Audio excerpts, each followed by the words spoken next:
Hello friends, I am Rob from the Benchleydale community. I am the Game Master, Dungeon Master for Castle Greyhawk that takes place every other Wednesday, with which I give anybody in the Benchleydale community a cordial invitation to attend. It's a lot of fun, we have a good time. But every once in a while, I also like to contribute in other ways by offering advice if people put up a comment or two, or you know, just occasionally running something alongside of all the other zaniness that goes on in Benchleydale. It's nice to be a member of a community of such great people. And, you know, people who don't always take themselves so seriously, which can be a real blessing. Now, of course, if you've been a member of Benchleydale, you know that the Grand Poobah of Benchleydale, Tim, has contests every once in a while. He has been blessed with this amazing charisma that draws people to want to give him things to hand out as promotional items for us participants in Benchleydale. It's pretty crazy, but quite honestly, it works pretty well. I generally do try to patronize the people who I see high quality gifts from. It's a good way of seeing all these different companies I never knew existed. And I hope they continue doing so. He still keeps getting offers of things from these great companies like Zuccotti Dice and just so many of them. So if you've seen any of my Benchleydale things, you know how generous Tim is on these gifts. Well, I just happened to win a prize. And Tim has sent me this nice little box. It's pretty hefty. So I would like to show that off to you by doing this little unboxing. So, with trusty knife in hand, before I get started again, a big thank you to Tim. These contests are a lot of fun, they stretch the creative muscles, and prizes are awesome. I very much value many of the things that I have won, and many of them are in my regular use cycle, especially all those wonderful Zuccotti dice. Now the prize for this was a set of metallic dice, which Zuccotti doesn't make as much. So it'll be interesting to see, but I'm not a one dice company guy. I certainly have lots of dice from various sources. For instance, I got this nice Q Workshop Advent calendar from my wife. We've been having fun every day opening up a new window on that and seeing what comes, but we have a now open box, and as you can see, it's pretty full of stuff. So let me show you. It's got some plastic bags with the fine Las Vegas air. Alright, so first of all, I am looking for some kind of clue as to who gave what. I have a bunch of promotional cards here from VavTech. Now VavTech I've had something from before. They sent me some very nice resin dice that look like wood. Pretty cool. And this shows some varieties of the different things that VavTech is making these days. They're very prolific in the style and scope. So, which is cool. Including some, these are pretty neat. So, yeah. Very neat styles of dice. So, I'm hoping one of these things, or maybe the grand prize does come from VavTech, I don't know. Alright, first things first, we have, from 3D Beast, a dice jail. Nice. Of course, a dice jail, somewhat relatively new thing, where you put a misbehaving die so that it can go off to learn its lesson. For example, if it fails you in a critical saving throw, I now have a large crate that it can kind of see out of the slits so that it can know it's done wrong and see what having fun rolling good numbers is like. So thank you 3D Beast for that. It's really nice. The lid is loose so it can easily be popped out, and I don't have a naughty dice right now. This is actually the opposite of a naughty die because this comes from a fundraiser called Jasper's Gifts, but as you see, it fits in there nicely and sealed away so its bad karma can't infect the rest of your dice. We'll take Jasper's die out of there. It doesn't need to be there. This can, I suspect, even handle, nice large dice like this 30mm die, I think it is. But fits in there just fine. We'll take that one out because that's my primary die that I roll in actual games. So, thank you very much, 3D Beast, and thank you, Tim. Alright, next we have something with writing on it, so I have to pull out my glasses as I am old and my eyes are not what they once were. From Etsy.com, shop, Studio KES. Oh yes, Artisan Polyhedral dice. I have had some dice from them before. They're very lovely. They come in these awesome tins, and they have these nice little bags, something that you normally see, say, mints at a wedding party. And oh gosh, this is hitting me right where I'm weak, because these are some very nice kind of, I don't know, it seem to be like a turquoise with sparkle inclusions in them. Very nicely inked. But as you can see, it's a full gaming set, complete with the dummy die, the D100 with the tens place on it, so you can roll percentile easily. And that is a complete set. Very nice, very nice. Still have the Caltropy four-sided die in there, which is cool.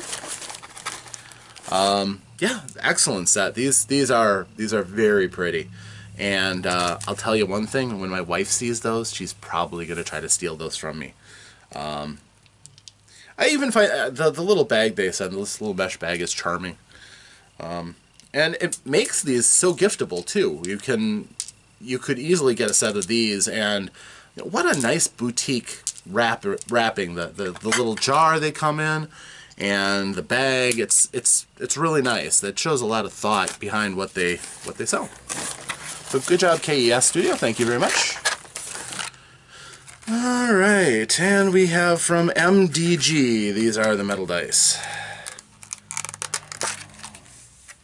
Oof. These are sharp and heavy. Alright, these, if I'm going to get some metal dice, these are my favorite ways to get them. They have these beautiful raised sides. I love the red enamel, or the red painting on the inking on the inside. But the raised surface draws out the highlight on the number and draws it easier to the eye so that I can read this. I have a lot of dice that I've had over the years that, because it's inset with ink, I can't really make them out when they get too busy or the dice are too small. But this set, this brass color, beautiful gold luster with, just so nice. These are classy dice. These will stand out in any collection. So MDG, these are fine. And another thing I like, unlike the other metallic set that I own, they kind of blunt the corners of the four-sided die so it's not a lethal caltrop as much. I mean, this still wouldn't be a treat to step on. Don't think that. But beautiful. Again, numbers all pop out of this very nicely, which I certainly do appreciate. I also like they kind of round off the edges a little bit on even the 10-sided dice, so they aren't, sharp isn't quite the right word, but they're not quite so harsh of an edge. They're kind of blunted. It's nice. This fits nicer in the hand than a lot of other metallic dice that I've owned. The 8-sided die, again, slightly blunted off the edges so that it's not quite as sharp. These feel a little less like game science dice that are just kind of harsh on the hands. Even though I love game science dice, their accuracy is amazing. But yeah, these are really special dice. Just beautiful. The 12-sided die, I think, is a work of art. I've always loved 12-sided dice anyhow, but this one just, so good. If you want to try it, and oh yeah, here we go. Another good classic example of how they rounded off the corners on the 6-sided die, and this just feels nice. It's a great weight to feel in your hand. Metallic dice are awesome in the right context. I generally don't use them because I use a wooden table. If I had a Formica table, I've never really chipped a Formica table with a metal die I think you'd have to be throwing them at quite a high velocity to do that. So they'd be safer for that and make that nice clatter, clatter, clatter sound. On wood, they do tend to dent up my wood. It's a little bit softer wood, so I don't use them as much. On the other hand, I have a felted dice tray, so it's not as much of an issue there. These are very nice dice, and I'm very proud to have them. I'm very grateful to get this set. All right, we have a little bag from VavTech.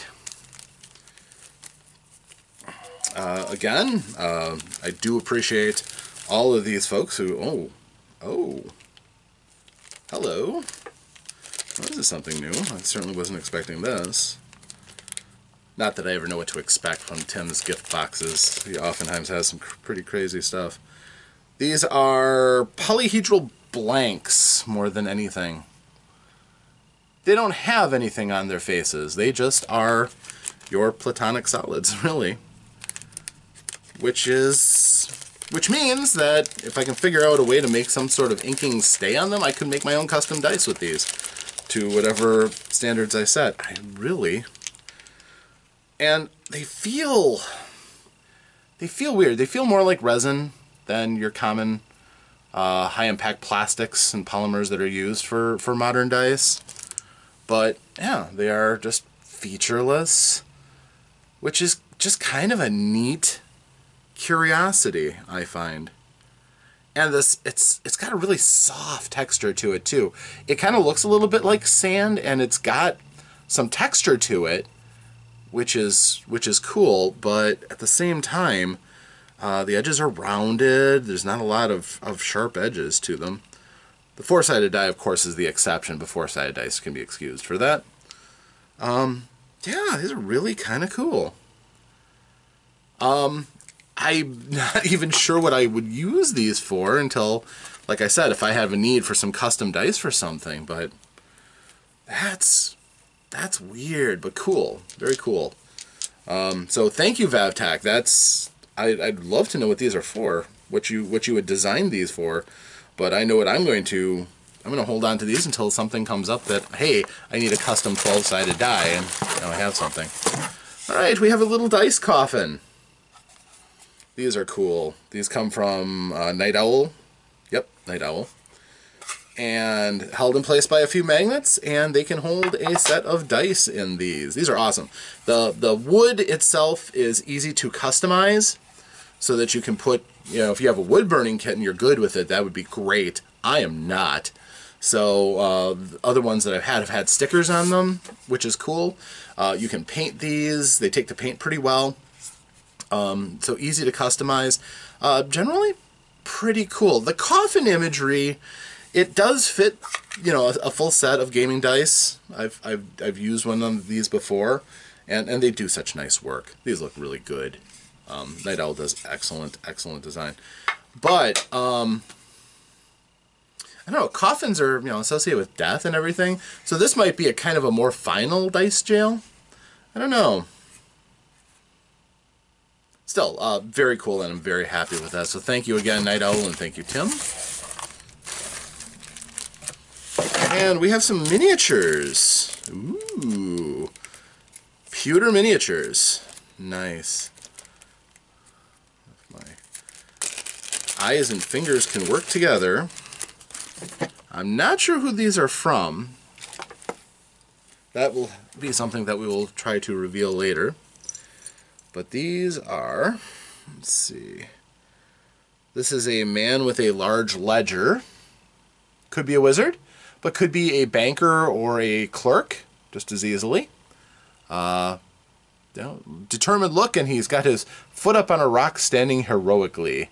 So, I'm not sure exactly what to make of it. He's wearing robes, and looks like he's got a tunic underneath that, and high boots, so...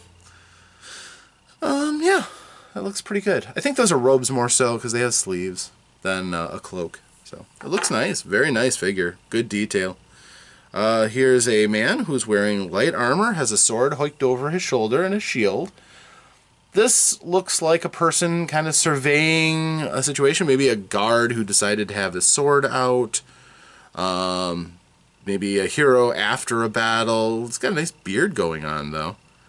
And he is wearing breastplate armor with skirts. So, you know, kind of traditional plate. No arm armor that I can see, although he might have gloves on. Yeah, he does have gloves on. So yeah, all in all, nice detailing of a person who's wearing armor, but it doesn't scream out fantasy armor. The helmet and armor, very nice looking helmet. Wide brim over the eyes, so I like that, catching out the sun. Very nice figure. All right, now we have a person with a very bent staff. Looks again like a scholarly figure or wizardly figure, probably wizardly, I would say. Wearing a looks like a very fine robe with a fur around the collar. The staff is very nicely detailed. So this person might be a cleric or a clerist or a wizard. I've had such terrible luck in the past few years, though, keeping something with a staff like that in any kind of metal from snapping off. So I hope I have more luck with this one. The backside is completely blank, which is an odd kind of a lapse in detail for something like this. But this is really a nice figure.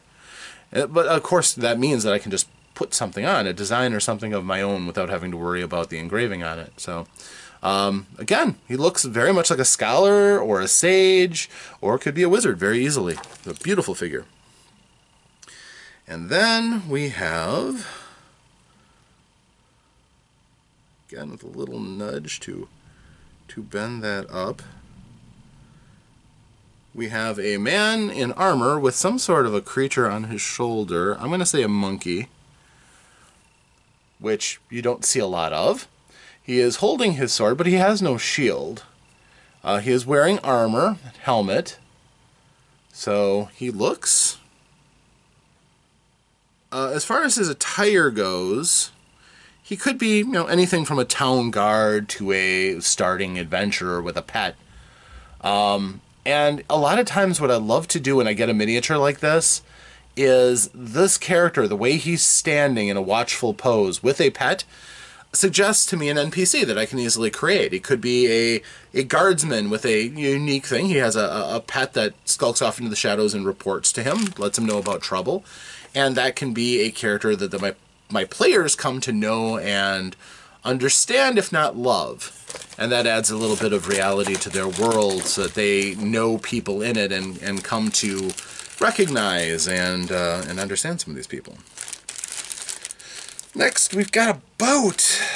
Cool.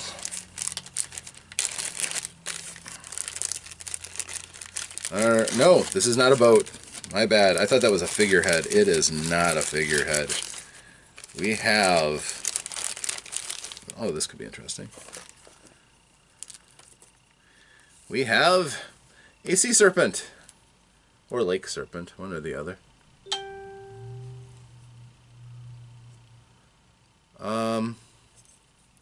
Okay, it looks like it came off of the sprue. So that's going to have to be filed down. But, yeah, this is the head of it and the body of it as it is kind of cresting out of the water. Very Loch Ness Monster-ish, which is very cool.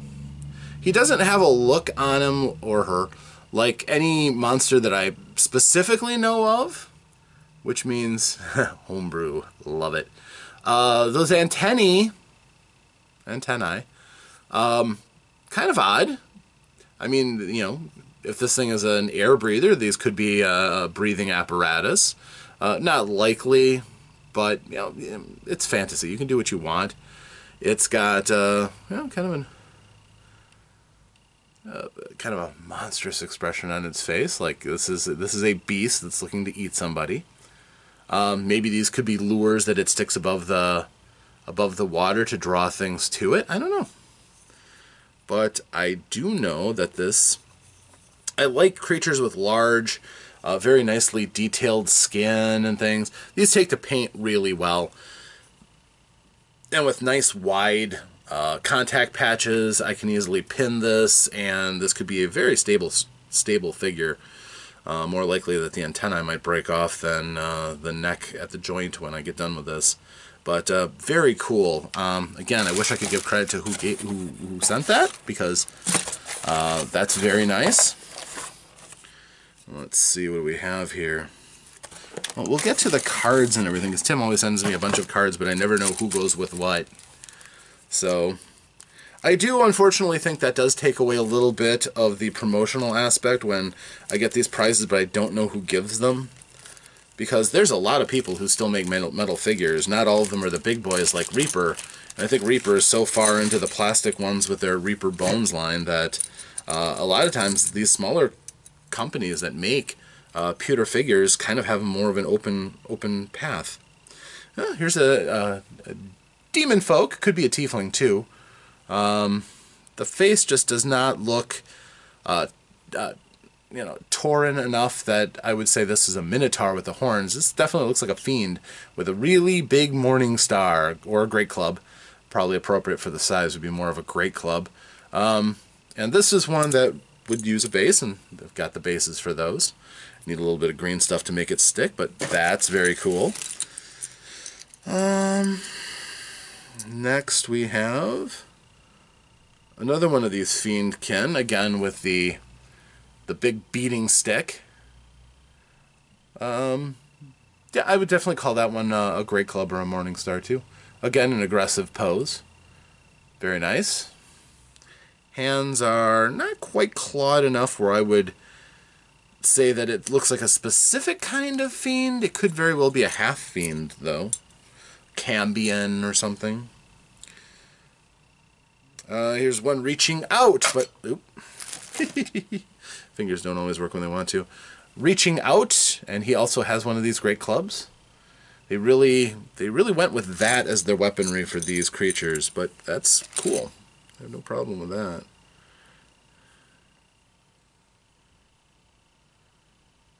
Here's one. This one's got a shorter, stockier club and a little bit of a paunch going on there. But, yeah, again, this one's not at the more aggressive pose. It's kind of a, I'm just going to stay back and watch my lads beat the crap out of you. But, yeah, these are nice. Okay, so whoever sent those, thank you very much. I don't have enough fiendish creatures. I really don't. And if I'm going to run something like Descent into Avernus for 5th edition D&D, I realize that my fiend game is kind of on the low ebb. Or if you're going to be having a place where you expect a lot of fiend-human crossovers, like, say, on the plane of concordant opposition, where you have the lower planes meeting up with a place of neutrality like Sigil, you can have those kind of meetups.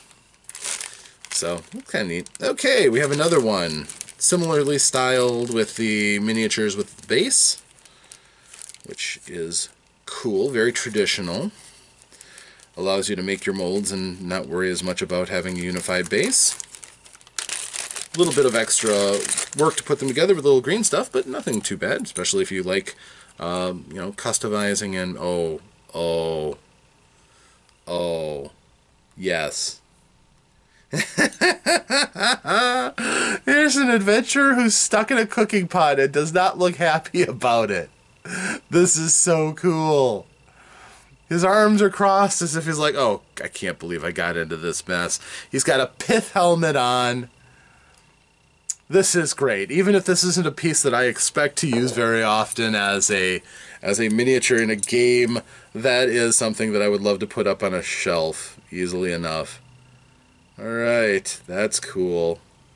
Here we have, I think this is supposed to be a mummy or a high, oh no, this is a high priest who has just plucked out a heart. So we're going with somewhere Temple of Doomish, or just, a person who, again, headhunting cannibalistic savages that the brave explorer has come across. A great pose. And weirdly enough, I've got several bases, but Those two don't need a base. This one will, though. This one is... This is a man standing there with an umbrella in on guard position, and he's got what looks like I'm going to say a monocular or a telescope or a little small spyglass. He is not dressed like an adventurer. He's got a waistcoat on and breeches and shoes. And he's kind of dressed a little bit more, Victorian explorer-ish. But I love the style. I love the posing. This is a great miniature. And there aren't enough ones like this, in my mind, for all the possibilities for adventure that exist. I've recently been really looking into running some sort of Indiana Jones role-playing game or pulp adventure games, and having figures like that just makes things a little easier when you can attach a personality to something you can put in front of your players. So awesome. Thank you very much. Thank you for whoever molded that, because that's a great figure. Those are all great figures, don't get me wrong. I love all of those, and I very well could use that High Priest who's cut out the heart as a regular adventuring miniature, but all of them are just so good together. Alright, here's another bag of miniatures, and we have a bagpiper, dragonborn bagpiper? Oh my gosh, I now know what my next character is going to be. Wow. Okay, bagpipes I've only ever seen one miniature with bagpipes. Certainly never a dragonborn. A dragonborn or lizard folk or something. There's something definitely dragonish going on there. I'm going to call it dragonborn, but with those spikes.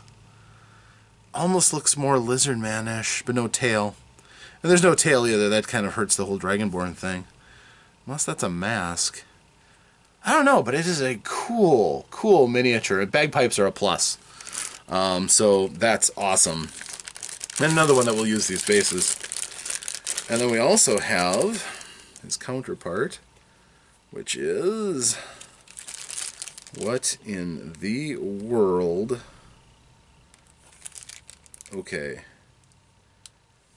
I'm gonna level with you folk. I've played a lot of D&D. I've played a lot of games. I have no clue what this thing is.